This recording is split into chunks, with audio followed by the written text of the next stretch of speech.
ମୋ ନାଁ ନିବେଦନ। ମୁଁ ଆକ୍ଚୁଆଲି ଡିରେକ୍ସନ୍ ଦିଏ ସର୍ଟ ଫିଲ୍ମ ମ୍ୟୁଜିକ୍ ଭିଡ଼ିଓ। ଗୋଟେ ୱେବ୍ ସିରିଜ୍ ପାଇଁ ଅଡ଼ିସନ୍ ଦେଇଥିଲି। ସେଇ ତାଙ୍କରି ଅଡ଼ିସନ୍ ତା ପୂର୍ବରୁ ଦେଇଥିଲି। ତାଙ୍କ ଅଡ଼ିସନ୍ ତା ପୁଣି କିଛି ଦିନ ପରେ ପୁଣି ଗୋଟେ ଦେଲି। ତରଙ୍ଗର ଥିଲା, ତରଙ୍ଗରେ OTV ଅଫିସ୍ ରହୁଥିଲା। ତ ମୋ କହିବା କଥା କି ଧର ସେ ଗୋଟେ ଅଡ଼ିସନ୍ କରୁଛନ୍ତି, ଆମେ ଡକୁମେଣ୍ଟ ଦେଉଛନ୍ତି, ଡକୁମେଣ୍ଟ ଦେଲା ପରେ ସେଇ ଡକୁମେଣ୍ଟ କ'ଣ ସେ ରଖୁଛନ୍ତି ନା ରଖୁନାହାନ୍ତି। ମୋ କଥା ଧର ନେକ୍ସଟ କିଛି ବି କାମ ପାଇଁ ହେଲା ଇଏ କରିବା ପାଇଁ ଆମେ ଯେଉଁ ନମ୍ବର ଦେଉଛନ୍ତି କି ଆମ ଆଡ୍ରେସ୍ ଦେଇକି ଆସୁଛନ୍ତି, ସେ କଲ୍ କରିବେ ଆମେ ଭାବୁଛନ୍ତି, ସେ କଲ୍ କେତେବେଳେ ଆସୁନି ସେ କହୁଛନ୍ତି ହଁ କଲ୍ କରିବେ। ସବୁ ଅଡ଼ିସନ୍ରେ କଲ୍ କରିବେ ଇଏ କରିବେ ବୋଲି କହୁଛନ୍ତି, କିନ୍ତୁ କେତେବେଳେ କଲ୍ କେହି କରୁନାହାନ୍ତି। ତ ପୁଣି ସେଇ ଲୋକ ପୁଣି ଅଡ଼ିସନ୍ କରୁଛି 2 ମାସ କି ଇଏ ପରେ ପୁଣି କିଛି ବି କାମ ପାଇଁ ଆମେ ଜାଣୁଛୁ ପୁଣି ଅଡ଼ିସନ୍ ଦେବାକୁ ଯାଉଛନ୍ତି। ମୋ କଥା କି କିଛି ବି ଅଡ଼ିସନ୍ ପାଇଁ ତାଙ୍କର କିଛି ଗୋଟେ ପିଲା ସିଲେକ୍ଟ ହେଲା, ଜଣେ 2 ଜଣ କି 5 ଜଣ କେହି ବି ପିଲା ତାଙ୍କର ସିଲେକ୍ଟ ହେଲା ତାଙ୍କ ଇଚ୍ଛା ଅନୁସାରେ। ତ ସେଇ ଅନୁସାରେ ସେ ତ ପେପରରେ ଲେଖିକି ରଖିଥିବେ କି ଏଇ ପିଲା ଭଲ ଅଛି, ଭଲ କରିଛି କି କ'ଣ ନାହିଁ। ତ ସେ ଅନୁସାରେ ତାଙ୍କୁ ପୁଣି କିଛି ବି କାମ ପାଇଁ ଇଏ କରିବା ପାଇଁ ତାଙ୍କୁ ଆଗକୁ ପୁଣି କେତେବେଳେ କଲ୍ କରୁନାହାନ୍ତି ପୁଣି ଆଉ ଗୋଟେ ଅଡ଼ିସନ୍ କରୁଛନ୍ତି। କିଛି ପୁଣି ଯେଉଁ ପିଲା ଯାଇଥିଲେ ରେଗୁଲାର, ତ ସେଇ ପିଲା ପୁଣି ଆଉ ଡେ ଟୁ ଡେ ସେଇ ଅଡ଼ିସନ୍କୁ ଆଉ ଯାଇପାରିବେନି ନା, କିଏ ଦୂରରୁ ଆସୁଛନ୍ତି କ'ଣ କରୁଛନ୍ତି। ଆମର ଇଣ୍ଡଷ୍ଟ୍ରି ସେଇ ଜିନିଷଟା ନାହିଁ କି ଗୋଟେ ଅଡ଼ିସନ୍ ହେଲା ପୁଣି ତାଙ୍କୁ ଗୋଟେ ଡାକିବା ପୁଣି କ'ଣ କରିବା, ସେସବୁ ଜିନିଷଟା ସେଇଟା ନାହିଁ। ଆଉ ନୂଆ ଆର୍ଟିଷ୍ଟକୁ ସେଇ ଅନୁସାରେ ଚାନ୍ସ ଦେବା, ନୂଆ ଆର୍ଟିଷ୍ଟକୁ ଯେମିତିକି ବାହାରେ ନୂଆ ଆର୍ଟିଷ୍ଟକୁ ଲିଡ୍ରେ ବି ଚାନ୍ସ ଦେଉଛନ୍ତି, ସେତିକି ରିସ୍କ ନେଇକି କାମ କରୁଛନ୍ତି। ତ ଧର ଭଲ ତାଙ୍କର କଣ୍ଟେଣ୍ଟ ଅଛି, କ'ଣ ସେଇ କଣ୍ଟେଣ୍ଟ ଆମେ ବେସ୍ କରିକି ନୂଆ ପିଲାଙ୍କୁ କାମ ଦେଉଛନ୍ତି ଇଏ କରୁଛନ୍ତି। ତ ସେଇ ଜିନିଷଟା ଟିକେ ନାହିଁ ଟିକେ ସେଇ ନାଇଁ ଏବେ ତ ହେଉଛି ଆକ୍ଚୁଆଲି, ଏବେ ତ ସବୁ ନୂଆ ପିଲାଙ୍କୁ ହିଁ ନିଆହେଇକି କରାହେଉଛି। ଏବେ ଯେଉଁ ମୁଭି ହେରିକା ହେଉଛି ପ୍ରାୟ ଚାନ୍ସ ଦିଆହେଉଛି, ନୂଆ ପିଲା ବି କରୁଛନ୍ତି। ଏବେ ବହୁତ ଚେଞ୍ଜ ହେଲାଣି, ଆଗ ପରିକା ଆଉ ନାହିଁ। ବାକି ରହିଲା ଯେଉଁ ବହୁତ ବାର ବାର ଅଡ଼ିସନ୍ କରୁଛନ୍ତି ଯେଉଁ ସେଇଟା ମୁଁ କହିପାରିବିନି, କାହିଁକିନା କେଉଁ ପ୍ରଡ଼କ୍ସନ୍ ହାଉସ୍ର କ'ଣ ସିଷ୍ଟମ୍ ସେଇଟା ମୁଁ ତ ଜାଣିନି। କିନ୍ତୁ ସମସ୍ତଙ୍କ ପାଖରେ ରୁହେ, ତୁମେ ଯେଉଁ ଡକୁମେଣ୍ଟସ୍ ଦେବ ସେଇଟା ସବୁ ପ୍ରଡ଼କ୍ସନ୍ ହାଉସ୍ ପାଖରେ ଥାଏ। ଯେଉଁ ପ୍ରଡ଼କ୍ସନ୍ ହାଉସ୍ ସେ ଆଉ ଚିରି ଫୋପାଡ଼ି ଦେବେନି, ତୁମ ଡକୁମେଣ୍ଟସ୍ ତ ତାଙ୍କ ଫାଇଲ୍ରେ ରଖିଥିବେ।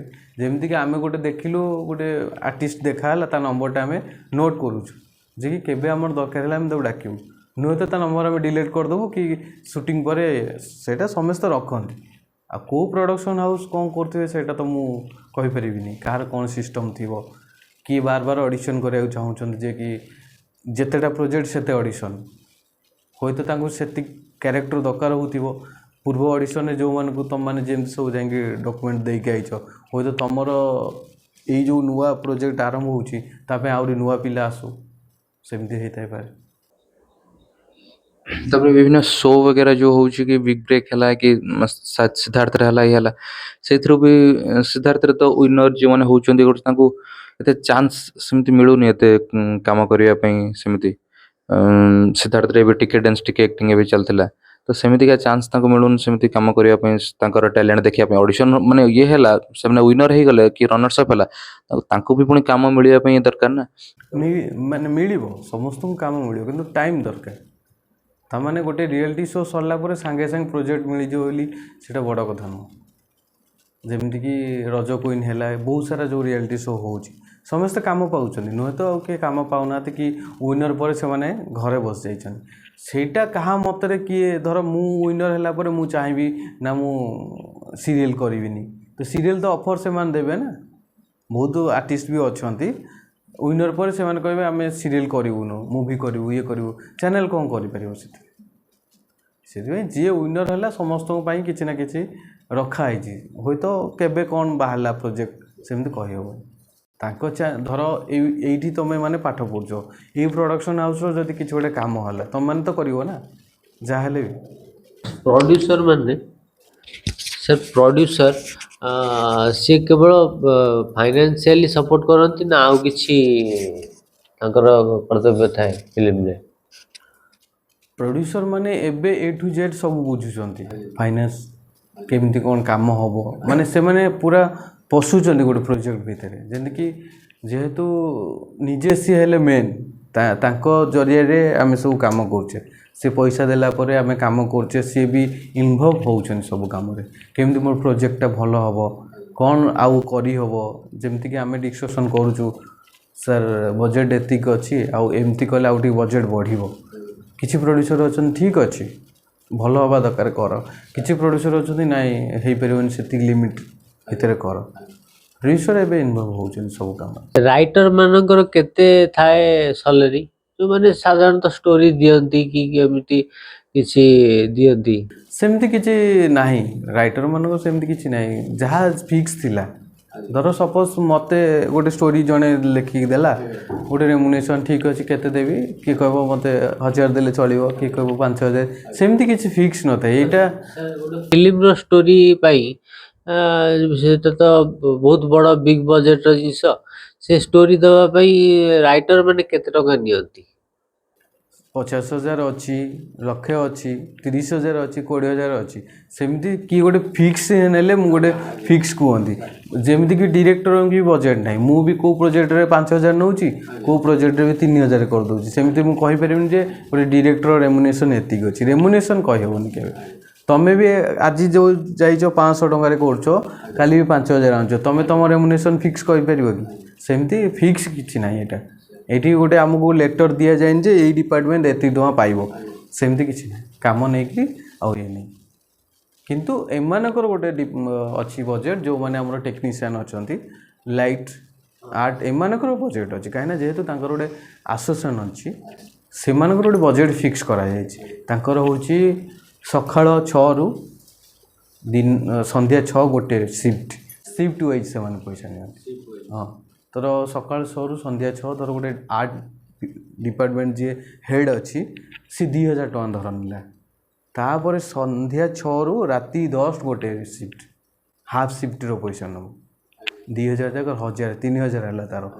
ତାପରେ ଯଦି ହୋଲ୍ ନାଇଟ୍ ଆମେ ସୁଟ୍ କରିଦେଲୁ, 2ଟା ଡେର ମାନେ ପଇସା ସେମାନେ ପଳେଇଲେ, 4,000 ଟଙ୍କା ସେମାନେ ନେଲେ। ତାଙ୍କର ଆସୋସିଏସନ୍ ଅଛି ସେଇ ହିସାବରେ। ଯେମିତିକି ସେ କିଛି ଚାହାନ୍ତି ଯେ ରେଗୁଲାରଲି ହୋଲ୍ ନାଇଟ୍ ହେଇ କାମ ହଉ, ମାନେ ବଜେଟ୍ ବଢ଼ୁ। ମାନେ କାହାକୁ ମୁଁ ଇଏ କରି କହୁନି, ଆମରି ଡିପାର୍ଟମେଣ୍ଟ ଯେଉଁ କାମ ବି ହୁଏ, ହେଲେ କ'ଣ କି ନା ଗୋଟେ ଡିରେକ୍ଟର କ'ଣ କରନ୍ତି ନା, ବେଶୀ ହୋଲ୍ ନାଇଟ୍ କରାଯାଏନି କାମ। ଆମର ଗୋଟେ ଲିମିଟେସନ୍ ଟାଇମ୍ ଥାଏ, 9ଟାରେ ଆମେ ପ୍ୟାକଅପ୍ କରିଦେଉ, ଆଉ ବଜେଟ୍ କମିଗଲା। ଯେତେ ଭଲ କାମ ମାନେ ହୋଲ୍ ନାଇଟ୍ କାମ ହେବ, ସେତେ ବଜେଟ୍ ବଢ଼ିଲା। ଏଇଟା ସେମିତି ଫିକ୍ସ କିଛି ନାହିଁ। ମୋର ଗୋଟେ ଫିଲ୍ମ ସୁଟିଂ କଲି, ଫାର୍ଷ୍ଟ ଟାଇମ୍ ସେଇଟା ଏକ୍ସପିରିଏନ୍ସ ଥିଲା। ବାକି ଯେମିତିକି କରିବା କଥା ଆମେ କଲୁ, ଯେମିତି ମାନେ ପୁରା ଟପ୍ ରେଟ୍ରେ ସେ ବି କହିଲେ ବହୁତ ଭଲ କରିଛ, ପିଲାମାନେ ସବୁ ନୂଆ ପିଲାମାନେ ସବୁ ଥିଲେ, ବହୁତ ଭଲ କରିছে, ଇଏ କରି ସବୁ କହିଲେ। ସବୁ ସରିଲା, ପାଖାପାଖି 5 ଦିନ ସୁଟ୍ ଥିଲା। 5 ଦିନ ସୁଟ୍ ସରିଲା ପରେ ତାପରେ ମୁଁ କହିବା କଥା ହେଉଛି, ଆମର କିଛି ତ ଡିମାଣ୍ଡ ଧର ରହିବ କିଛି ପେମେଣ୍ଟ ହିସାବରେ। ଧର ସବୁ ତ ସେମାନେ କହିଲେ ଫ୍ରେମ୍ ଅନୁସାରେ, ଆମେ ବି ଦେଖିଲୁ ଓଭରାଲି ବହୁତ ଭଲ ଅଛି, ସବୁ ଠିକ୍ ଅଛି। ବାକି ଆମ ହିସାବରେ ଆମେ ଧର କିଛି ଡିମାଣ୍ଡ ରଖିପାରିବୁ ଯେ ଡେ ହିସାବରେ ଏତିକି ପେମେଣ୍ଟ, ଏଇ ହିସାବରେ, ନା ସେମାନେ ସେଠାରେ ଫିକ୍ସ କରିବେ? ନାଇଁ, ସେମାନେ ସେଇଟା ଫିକ୍ସ କରନ୍ତି। କାହିଁକିନା ଆମର ଡିମାଣ୍ଡ କରିବା ଟାଇମ୍ ଏବେ ଆସିନି, ବୁଝିପାରୁଛନ୍ତି? ମୁଁ ବି ତ ଏବେ ଡିମାଣ୍ଡ କରୁନି, ଡିମାଣ୍ଡ କରିବା ଟାଇମ୍ ଆସିନି। ଯେତେବେଳେ ସେଇ ଲେବୁଲ୍ରେ ପହଞ୍ଚିଲା ପରେ ଡିମାଣ୍ଡ କରାଯିବ, ଯେ କି ମୁଁ କାହିଁକିନା ଯେଉଁଟାକି ନିଡ଼୍ ହୁଏ, ଯେ କି ତୁମକୁ ଆମେ ନ ନେଲେ କାମ କରିପାରିବୁନି। ତୁମେ ସେଇଭଳିଆ ଆର୍ଟିଷ୍ଟ, ଅବିକା ଯେଉଁମାନେ ବି ଆଗ ଧାଡ଼ିର ଆର୍ଟିଷ୍ଟ ଅଛନ୍ତି, ସେଇ ଜାଗାରେ ପହଞ୍ଚିଲେ ତୁମେ ପ୍ରଡ୍ୟୁସରଙ୍କ ପାଖରେ ଡିମାଣ୍ଡ କରିପାରିବ ଯେ ମୁଁ ଏତିକି ଟଙ୍କା ନେଲେ କରିବି, ନହେଲେ ନାହିଁ। କାହିଁକିନା ଏବେ କ'ଣ କି, ଏବେ ବହୁତ ସାରା ଆର୍ଟିଷ୍ଟ ଅଛନ୍ତି। ଧର ତୁମେ ଡିମାଣ୍ଡ କଲ, କାଲି ସକାଳେ ଡାକିବେନି ବି ତୁମକୁ। କ'ଣ ଅଛି, ବଜେଟ୍ ଗୋଟେ ଲିମିଟେସନ୍ ବଜେଟ୍ ରଖା ହେଇଥାଏ। ପ୍ରଡକ୍ସନ୍ ହାଉସ୍ର ପ୍ରଡ୍ୟୁସର ଗୋଟେ ବଜେଟ୍ ଥାଏ ଯେ ଏଇ ଆର୍ଟିଷ୍ଟକୁ ଏତିକି ଟଙ୍କା ଦିଆଯିବ, ଆକୁ ଏତିକି, ସବୁ ଗୋଟେ ଲିଷ୍ଟ ହେଇଥାଏ। ସେମାନେ ବି ଧର ଭାବନ୍ତି ଲିମିଟେସନ୍ ଉପରେ କହିଲେ ଯେଉଁଟା, ସେମାନେ ବି ଭାବନ୍ତି ଲିମିଟେସନ୍ ମାନେ ପୁରା କମ୍। ସେଇ ଅନୁସାରେ ସେମାନେ ଭାବନ୍ତି କି କିଛି କିଛି ଉପର ସ୍ତର ୱାଇଜ୍ ଅଛନ୍ତି, କିଏ ଧର ଆମ ଥ୍ରୋରେ ବି ଆସିଥିବ, ତାଙ୍କୁ ବି ଦେଉଥିବେ ପେମେଣ୍ଟ ହିସାବରେ ଦେଉଥିବେ। ସେଇଟା ପ୍ରଡକ୍ସନ୍ ହାଉସ୍ ଉପରେ ଡିପେଣ୍ଡ କରେ, ସେ କାହାକୁ କେତେ ଟଙ୍କା ଦେଉଛନ୍ତି, କ'ଣ କରୁଛନ୍ତି। ସବୁ ପ୍ରଡକ୍ସନ୍ ହାଉସ୍ ସମାନ ନୁହଁ। ତୁମକୁ ବି 1,000 ଟଙ୍କା ଦେବେ, ତୁମକୁ ବି ଦରକାର ପଡ଼ିଲେ 5,000 ଦେବେ। ସେଇଟା ପ୍ରଡକ୍ସନ୍ ହାଉସ୍ ଉପରେ ଡିପେଣ୍ଡ କରେ। ଯେତେବେଳେ ଡାକିଲେ ସେତେବେଳେ କଥା ହେଇନଥିଲି କେତେ ବଜେଟ୍ କ'ଣ, ସେଇଟା କଥା ହେଇକି ଯିବା କଥା ନା, ଯେ କେତେ ଟଙ୍କା ରେମୁନେସନ୍ ଅଛି, ସେଇଟା କଥା ହେଇକି ଯିବା କଥା। ଯେତେବେଳେ ସୁଟିଂକୁ ଡକା ହେଉଛି, ଯିଏ ବି ଡାକୁଛନ୍ତି ପ୍ରଡକ୍ସନ୍ ମ୍ୟାନେଜର୍ ହିଁ କଲ୍ କରିଥିବେ, ତାଙ୍କ ସହିତ ସେମାନେ ବି କଥା ହେଇଥିବେ ତୁମ ସହିତ, ଯେ କେତେ ରେମୁନେସନ୍ ଦେଲେ ହେବ, ନା ସେମିତି କିଛି ପଚାରିନାହାନ୍ତି? ମାନେ ପଇସା କଥା ବି କିଛି ଉଠେଇ ନାହାନ୍ତି? ହୁଏତ ପଇସା ନ ଦେଇପାରନ୍ତି, ନା ସେ ବିଲ୍ କରିବେ କହିଛନ୍ତି, କହିଲେ ଫୋନ୍ କରିବେ ବିଲ୍ କରିବେ ତ ଆଚ୍ଛା ବିଲ୍ କରିବା ମାନେ ଧର ସପୋଜ 1000 ହଉ କି 500 ହଉ ଲିମିଟେସନ୍ ଗୋଟେ ଥିବ ସେମିତି ତାଙ୍କ ହିସାବରେ ସେ କେତେ କ'ଣ ଦେବେ ଏଇଟା କେତେ ଜଣ ଆର୍ଟିଷ୍ଟ ଥିଲେ ଆର୍ଟିଷ୍ଟ ଥିଲୁ ଆମେ 3 ଜଣ 4 ଜଣଙ୍କୁ ଡାଇଲଗ ଥିଲା। ନାଇଁ ବର୍ତ୍ତମାନ କ'ଣ ହେଇଛି ନା ଜୁନିୟର ଆର୍ଟିଷ୍ଟ ଯେଉଁମାନେ ବି ଯାଉଛନ୍ତି ଜୁନିୟରରେ ସେମାନଙ୍କର ବି ବଜେଟ୍ ବଢ଼ିଗଲାଣି ତ ସେମିତି କିଛି ନାହିଁ ଛୋଟ ପିଲା ବଡ଼ ପିଲା ଠି ବଜେଟ୍ କିଛି ନଥାଏ ତା ମାନେ ନୁହଁ ଯେ ମୁଁ ଛୋଟ ମୋତେ 1000 ଟଙ୍କା ମିଳିବ ବଡ଼ ତାକୁ 2000 ମିଳିବ ସେମିତି ସୁଟିଂରେ କିଛି ନଥାଏ ନାଇଁ ତାଙ୍କର ସେମିତି କିଛି ଡାଇଲଗ ବି ନଥିଲା। ଠିକ୍ ଅଛି ଡାଇଲଗ୍ ଥାଉ କି ନଥାଉ ଧର ଗୋଟେ ଆର୍ଟିଷ୍ଟକୁ ଡକା ହେଇଛି ସେ ଖାଲି ଠିଆ ହେଇଛି ତା ମାନେ କ'ଣ ସେ ପଇସା ନେବନି ନେବ ନା ତ ସେମିତି ଗୋଟେ ଫିକ୍ସ କରାହେଇଥିବ ସେଇଟା ପ୍ରଡକ୍ସନ୍ ହାଉସ୍ ଫାଇନାଲ୍ କରିଥିବ ଯେ ଏଇ ଆର୍ଟିଷ୍ଟର ଡାଇଲଗ୍ ନାହିଁ ଆକୁ କେତେ ଟଙ୍କା ଦିଆଯିବ ବୁଝିପାରୁଛ ତ ସେଇଟା ପଇସା ଆସିଲେ ଜଣାପଡ଼ିବ କେତେ କ'ଣ ବିଲ୍ କରିବେ ବି କହିଛନ୍ତି ମାନେ ସେ କରିକି ବିଲ୍ କରିବେ କହିଛନ୍ତି। ଦେଇଦେବେ ପ୍ରାୟତଃ ଅଛନ୍ତି ଇନଷ୍ଟାଗ୍ରାମରେ ରିଲ୍ସ କରୁଛନ୍ତି କି ୟୁଟ୍ୟୁବରେ ବ୍ଲଗ ବଗେରା ବନାଉଛନ୍ତି ସେ ନିଜେ ନିଜେ ଭାବୁଛନ୍ତି କି ଆମେ ଗୋଟେ ଆକ୍ଟିଂ କରିଦେବୁ କିଛି ମିଳିଲେ ବିକଜ ବି କରୁଛନ୍ତି ପ୍ରାୟ ମୁଁ ଦେଖିଛି କିନ୍ତୁ ଆକ୍ଟିଂ ଶିଖିକି ଅଭିନୟ ଶିଖିକି କରିବା କେତେ ଦୂର ଠିକ୍ ସେ ବିଷୟରେ ଠିକ୍ କୁହନ୍ତୁ ମାନେ ଜଣେ ଆକ୍ଟିଂ କରିବାକୁ ହେଲେ ଶିଖିକି କରିବା ସେଇଟା ଦେଖ ଆମେ ଯେଉଁ ଗୀତଟା ବନଉଛୁ ସେଇଟା 5 ମିନିଟ୍ର ଗୀତ 5 ମିନିଟ୍ର ଗୀତକୁ କେତେ ସେକେଣ୍ଡ ଇନଷ୍ଟାରେ ଆସୁଛି 18 ସେକେଣ୍ଡ 20 ସେକେଣ୍ଡ ସେଇଟା ଖାଲି ଜଣେ ଇଏ କରିଦେଲେ ସେଇଟା ଆକ୍ଟିଂ ନୁହଁ ସେଇଟା ଗୋଟେ ଭାଇରାଲ୍ ମାନେ ଗୋଟେ ଭାଇରାଲ୍ ହେଇଗଲେ ତାପରେ ଆମେମାନେ ଭାଇରାଲ୍କୁ କାହିଁକି ଚାହୁଁଛନ୍ତି ନା ପ୍ରଡ୍ୟୁସର ଡିରେକ୍ଟର ମାନେ ପ୍ରୋଜେକ୍ଟ ବି ସେଇ ହିସାବରେ ଭାଇରାଲ୍ ହେବା ଦରକାର ଯେମିତିକି ଇନଷ୍ଟାରେ ଯାହାର 1 ମିଲିୟନ୍ ଯାଉଛି ସେଇଟା ଯଦି ସେ ୟୁଟ୍ୟୁବରେ କରିଦେଲା ମାନେ 5 ମିନିଟ୍ର ଗୀତ ବି 1 ମିଲିୟନ୍ ପଳେଇବ ତା ଭ୍ୟୁସ୍ ହିସାବରେ କିନ୍ତୁ ସେଇଟାକୁ ତାକୁ ଆକ୍ଟିଂ କୁହାଯାଏନି ସେ କ'ଣ ମାନେ ଠିକ୍ ସେ ଆକ୍ଟିଂ କରିପାରିବେ କି ଅଭିନୟ ଶିଖିକିରି ଯେଉଁମାନେ କରୁଛନ୍ତି ସେମାନେ ହିଁ ପ୍ରପରଲି ଆକ୍ଟିଂ କରିପାରିବେ କାହିଁକିନା ସବୁ ୱାର୍କସପ୍ କରାଯାଉଛି ଯେମିତିକି ତୁମକୁ ଏଇଠି କେତେ ଜିନିଷ ଶିଖା ହେଉଛି ସବୁ ଜିନିଷ ମାନେ ଗୋଟେ ଷ୍ଟେଜ୍ରେ ବି କେମିତି କ'ଣ କିଛି ପ୍ରପର୍ଟି ନଥିଲେ ବି ତୁମେ କେମିତି ଆକ୍ଟିଂ କରିପାରିବ ସପୋଜ୍ ଗୋଟେ ଜଙ୍ଗଲ ଅଛି ଜଙ୍ଗଲରେ କେମିତି ଯିବ ସବୁ ଜିନିଷ ଶିଖା ହେଉଛି ଯେଉଁଟାକି ତୁମେ କ୍ୟାମେରା ସାମ୍ନାରେ କିଛି ପ୍ରୋବ୍ଲେମ୍ ହେବନି ମାନେ ମୋ ମତରେ ଯିଏ ଆକ୍ଟିଂ ଶିଖୁଛନ୍ତି ଆକ୍ଟିଂ ଶିଖିକି ଆସୁଛନ୍ତି ସେମାନେ ଠିକ୍ ଆଉ ଆକ୍ଟିଂ ଆଉ ରିଲ୍ସ ସିଏ ତ ବହୁତ ମାନେ ଯେମିତିକି ଉଦାହରଣ ଦେଲି 18 ସେକେଣ୍ଡ ଜିନିଷ ଜଣେ କରୁଛନ୍ତି ଆଉ ଗୋଟେ ଆମେ ବର୍ଷେ ପରିଶ୍ରମ କରିକି ଥିଏଟର କରୁଛେ ଇଏ କରୁଛେ ଫରକ ତ ନିହାତି ଆସିବ ଟ୍ରେଣ୍ଡିଂ ଚାଲିଛି ଏବେ ସେ ଭାଇରାଲ୍ ହେଉଛନ୍ତି ଇଏ ହେଉଛନ୍ତି ତାକୁ ନେଇକରି ଗୋଟେ ପଡ଼ୁଛି କିନ୍ତୁ ପ୍ରପରଲି ତ ଆକ୍ଟିଂ ପାଇଁ ନୁହଁ ନା ଆକ୍ଟିଂ ବହୁତ ଜିନିଷ ଶିଖିବାର ଅଛି ତାମାନେ ଏବେ ବି ଆମକୁ ବି ଆକ୍ଟିଂ କ୍ଲାସ୍ ଯିବାକୁ ପଡ଼ୁଛି ସବୁ ଦେଖିବାକୁ ପଡ଼ୁଛି ପଢ଼ିବାକୁ ପଡ଼ୁଛି କ'ଣ ହେଇପାରିବ ଆମେ ଯେତେବେଳେ କାମ କଲୁ ଡାଇଲଗ ଥିଲା ସେଟା ଡାଇଲଗ ବି ଥିଲା ଡାଇଲଗ ସହିତ ଆମ ସହିତ ମାଇକ୍ ନଥିଲା ଯୋଉଟାକି ଲାଷ୍ଟରେ ଏଟା ଡବିଂ ବି ହେଇପାରିବ କିନ୍ତୁ ଆମକୁ ଡବିଂ କଥା କିଛି କହିନାହାନ୍ତି ସେ ତ ବିଲ୍ କରିଦେବେ କହୁଛନ୍ତି ବାକି ଡବିଂ ପାଇଁ ସେ ଡାଇଲଗ କ'ଣ ଅଲଗା କୋଉ ଡାଇଲଗ ଆସିବ ନା ସେଇ ଡାଇଲଗକୁ କ'ଣ ଡାଇଲଗ ଥିଲା ଗୋଟେ ଗୋଟେ ପଦେ ପଦେ ସବୁ ଥିଲା ହଁ ମୁଭିଟା ସେଇଥିରେ ଦେଖନ୍ତୁ ଯେହେତୁ ପଦେ ପଦେ ଡାଇଲଗ୍ ଥାଏ ସେମାନଙ୍କୁ ଡକାଯାଏନି କାହିଁକିନା ସେ ଷ୍ଟୁଡ଼ିଓରେ ଆସିଷ୍ଟାଣ୍ଟ ଡାଇରେକ୍ଟର ଦେଇପାରନ୍ତି ଏନି ଆଉ ମାନେ ପଦେ ଡାଇଲଗ୍ ପାଇଁ ଆଉ ତୁମକୁ ଡାକିବେ କି ଯଦି ହଁ ଗୋଟେ 2-3ଟା ପେଜ୍ର ସ୍କ୍ରିପ୍ଟ ଅଛି ହଁ ତୁମକୁ ଡାକିକି ଗୋଟେ ଡବିଂ କରେଇଲେ ପଦେ ପଦେ ଡାଇଲଗ୍ ଆଉ ଡାକନ୍ତିନି ସେ ହଁ ସେଇଠି ଦିଆ ହେଇଯାଇଥାଏ ସେଇଠି ଡବିଂ ଯେଉଁମାନେ ଆସନ୍ତି ଇଏ ଅଛନ୍ତି ସେମାନେ ଦେଇଦିଅନ୍ତି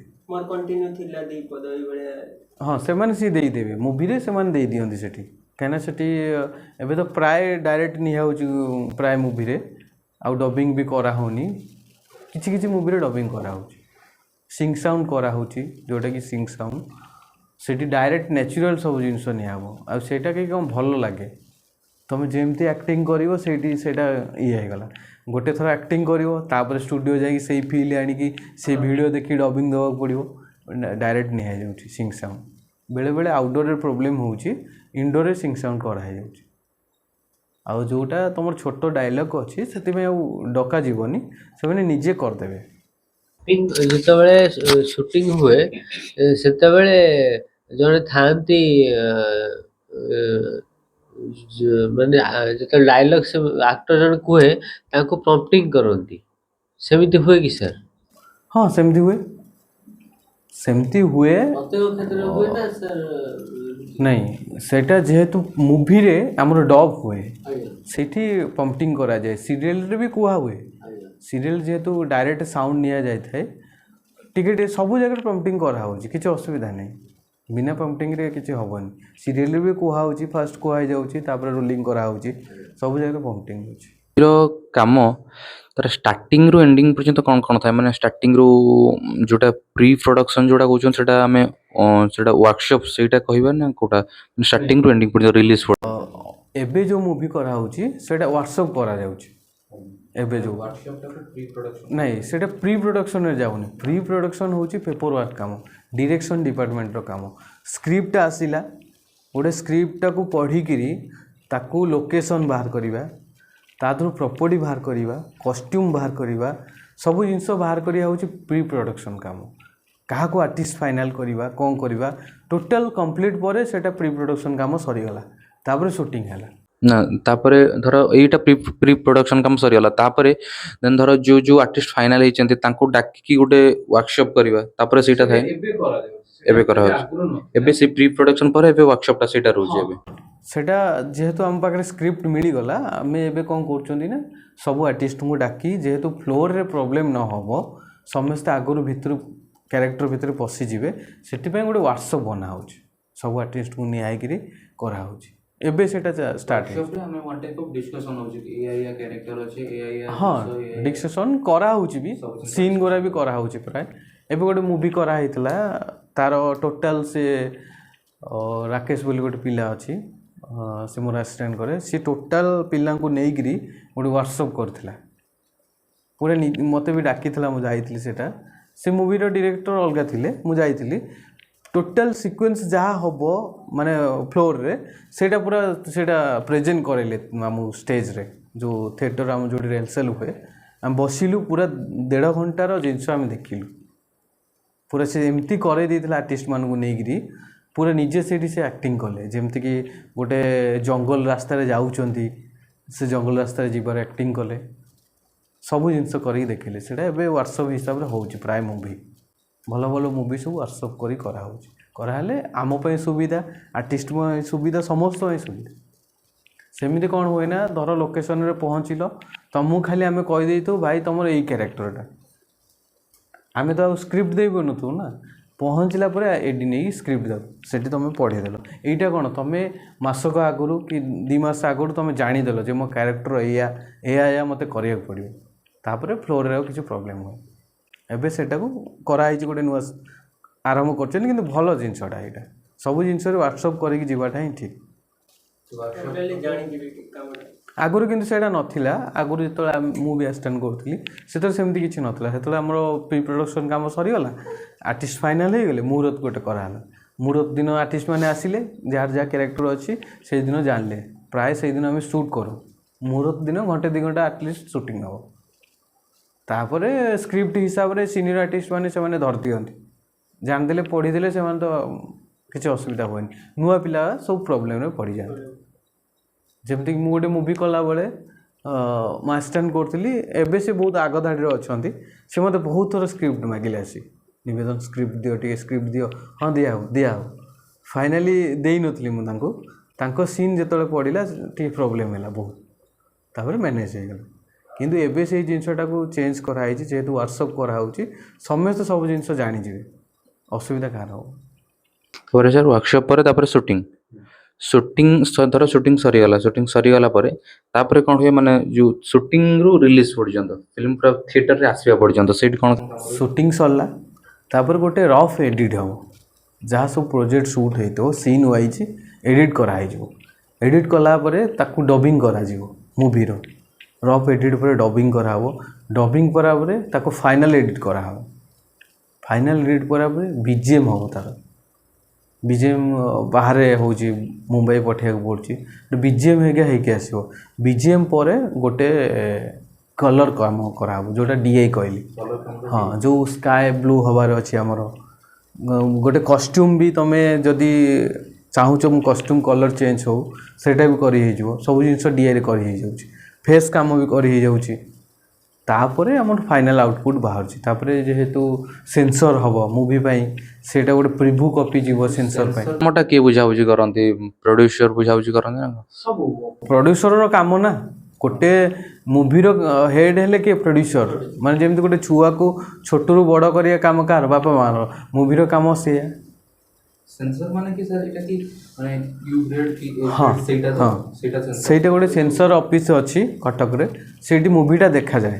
ସେମାନେ ଅଛନ୍ତି, ସେମାନେ ବସିକି ଜଜମେଣ୍ଟ କରନ୍ତି। ଯଦି କିଛି ଖରାପ ସିକ୍ୱେନ୍ସ ଥିବ ତାକୁ କାଟିବା ପାଇଁ କୁହାଯାଏ। କାହିଁକିନା ଆମେ ଯେଉଁ ମେସେଜଟା ଦେଉଛେ ମୁଭିଟା, ସେଇଟା ସମସ୍ତଙ୍କୁ ଦେଖିବା ପାଇଁ ହିଁ ଦେଉଛେ ନା। ସେଠି ଯଦି ଆମେ ଖରାପ ଜିନିଷ ଦେଖେଇବା ଲୋକ ଆଉ କ'ଣ ଶିଖିବେ? ସେଥିପାଇଁ ତାକୁ ଗ୍ରେଡ୍ ନେଇକି ଗୋଟେ ସାର୍ଟିଫିକେଟ୍ ମିଳେ। ସେଇ ସାର୍ଟିଫିକେଟ୍ ଆଣିଲା ପରେ ଆମେ ତାପରେ ଡିଷ୍ଟ୍ରିବ୍ୟୁଟର ମାନଙ୍କ ସହିତ କଣ୍ଟାକ୍ଟ କରୁ, ଯେଉଁ ହଲ୍ କେଉଁ ହଲ୍ ନେବ ମୁଭି ସେଇଟା କରାଯାଏ। ତାପରେ ଯୋଉ ସାର୍ଟିଫିକେଟ୍ ଆଣିବା ପାଇଁ ସେଇଟା କ'ଣ ଆମର କଟକରେ ନା ମୁମ୍ବାଇରେ? ନାଇଁ, କଟକରେ। କଟକରେ। କଟକରେ। ଯୋଉ ଆର୍ଟିଷ୍ଟ ଆସୋସିଏସନ୍ ପୁନା ତ୍ରିପାଠୀ ଅଛି ସେଇଠି ନା ନା ସେଇ ନା ନାଇଁ, ଆର୍ଟିଷ୍ଟ ପୁନା ତ୍ରିପାଠୀ ସାର୍ ଅଛନ୍ତି, ସିଏ ମାନେ ଫିଲ୍ମର ଡେଭଲପମେଣ୍ଟ ଇଏରେ ଅଛନ୍ତି। ସିଏ ନୁହଁ, ଆଉ ଗୋଟେ କଟକରେ ଅଛି ଆମର କ'ଣ ସେଇଟା ସାରଳା ଭବନ, ଯେଉଁ ସେଇପଟ ସାଇଡ଼୍ରେ ଗୋଟେ ଅଛି, ସେଇଠୁ ସେନ୍ସର କରାଯାଏ ମୁଭି। ଆଚ୍ଛା, ସବୁ ସେଇଠୁ ସେନ୍ସର କରାଯାଏ। ସେଇଠୁ ସେ ସେନ୍ସର କରିବେ କି କୋଉଟା ଏଟା ୟୁ ଗ୍ରେଡ୍ କି ଏ ଗ୍ରେଡ୍ ହଁ ସେନ୍ସର ହଁ ହେବ? ନାଇଁ, ସେଇଟା ଫାଷ୍ଟ ଲିଷ୍ଟ କରିକି ଦିଆଯାଇଥାଏ ଯେ ଏଇ ଜିନିଷ କାଟିବାକୁ ପଡ଼ିବ। ଯଦି ଯିଏ କାଟିଲା, ନହେଲେ ନାହିଁ ସେଇ ହିସାବରେ ମୁଭିର ଗୋଟେ ସାର୍ଟିଫିକେଟ୍ ମିଳେ। ୟୁ ଗ୍ରେଡ୍, ଏ ଗ୍ରେଡ୍ ସବୁ ଗ୍ରେଡ୍ ଅଛି। ତାପରେ ଫିଲ୍ମ ହଲ୍ରେ ରିଲିଜ୍ ହେବ। ତାପରେ ପ୍ରଡ୍ୟୁସର ଅଛି, ଡିଷ୍ଟ୍ରିବ୍ୟୁସନ ସହିତ ତାଙ୍କ ସହିତ କଥା ହେବ। ହଁ, ଡିଷ୍ଟ୍ରିବ୍ୟୁସନ୍ ସହିତ କଥା ହେଇକିରି ଯେମିତିକି ଆମର ସବୁ ହଲ୍ର କୋଡ଼ିନେଟ୍ ଜଣଙ୍କ ପାଖରେ ଅଛନ୍ତି। ସିଏ ଚାହିଁକି ପକେଇବେ କେଉଁ କେଉଁ ହଲ୍ରେ ମୁଭିଟା ନେବ, ଆର୍ଟିଷ୍ଟ ନେଇ ଇଏ ନେଇ ତାପରେ ହଲ୍ରେ ଗୋଟେ କୋର୍ଡିନେଟର ଅଛନ୍ତି, ସେ ସବୁ ହଲ୍ ସହିତ ହଁ, ଡିଷ୍ଟ୍ରିବ୍ୟୁଟର ଯେଉଁଟା କୁହାଯାଉଛି। ହଁ, ଆଜି ଯେଉଁ କ୍ଲାସ୍ଟା ଆସିଥିଲି ମୁଁ, ବହୁତ ଭଲ ଲାଗିଲା। କାହିଁକିନା ବହୁତ ଥର ମୁଁ ଟ୍ରାଏ କଲି ଆସିବି ବୋଲି, ଆସିପାରୁନଥିଲି। ଆଉ ଆଜି କ୍ଲାସ୍ରେ ଏତିକି ମୁଁ ଜାଣିବାକୁ ପାଇଲି ଯେ ଯେହେତୁ ଅଳ୍ପ ଦିନ ହେଲା କ୍ଲାସ୍ ହେଇଛି, ପିଲା ବେସିକାଲି ବହୁତ କିଛି ଜାଣିନାହାନ୍ତି, ଯେଉଁଟାକି ମୁଁ ନେକ୍ସଟ କେବେ ବି ଆଉ ଗୋଟେ ଥର ଆସିବି, ଆହୁରି ଡେଭଲପ୍ କରିବା, ଆଉ ବହୁତ କିଛି ଜିନିଷ ବି ପଚାରି ପାରିବେ, ବୁଝିପାରିବେ ଆମେ ସବୁ ଜିନିଷ। ଯେମିତିକି ଆଜି ବହୁତ କିଛି ଜିନିଷ ପଚାରିଲେ, ଆହୁରି ବି ବହୁତ କିଛି ଜିନିଷ ରହିଯାଇଛି। ଗୋଟେ ପ୍ରାକ୍ଟିକାଲ କ୍ଲାସ୍ ବି ଆମେ କରିପାରିବା ସୁଟିଂ ସେଟ୍କୁ ଯାଇକିରି। ସେଠି ବି ମୁଁ ମାନେ ବୁଝେଇଦେବି କେମିତି କ'ଣ ହୁଏ, ଯେଉଁଟାକି ଆଜି କହିଲି। ଆଉ ଷ୍ଟୁଡ଼ିଓ SBR ଯେଉଁ ଆମର ଅଛି, ଆସୁଛନ୍ତି କ୍ଲାସ୍ କରିବା ପାଇଁ, ଭଲ ସଂସ୍ଥାଟା ସେଠି। ବହୁତ ପିଲା ବି, ମୁଁ ଯେତିକି ଦୂର ବି ଜାଣିଛି, ଅଡ଼ିସନ୍ର ଅପଡ଼େଟ୍ ହେଉଛି ସେଠି। ବହୁତ ପିଲା ବି ସେଠି ଅନଲାଇନ୍ରେ କ୍ଲାସ୍ କରୁଛନ୍ତି, ଇଏ କରୁଛନ୍ତି। କଣ୍ଟିନ୍ୟୁ କ୍ଲାସ୍ କରନ୍ତୁ, ଆଉ ପ୍ରାକ୍ଟିକାଲ ଥିଓରି ସବୁବେଳେ ଧ୍ୟାନ ଦିଅନ୍ତୁ। ନାଟକ କରନ୍ତୁ, ସୁଟିଂ ଫ୍ଲୋରରେ ବି ଯାଇକିରି ଦେଖନ୍ତୁ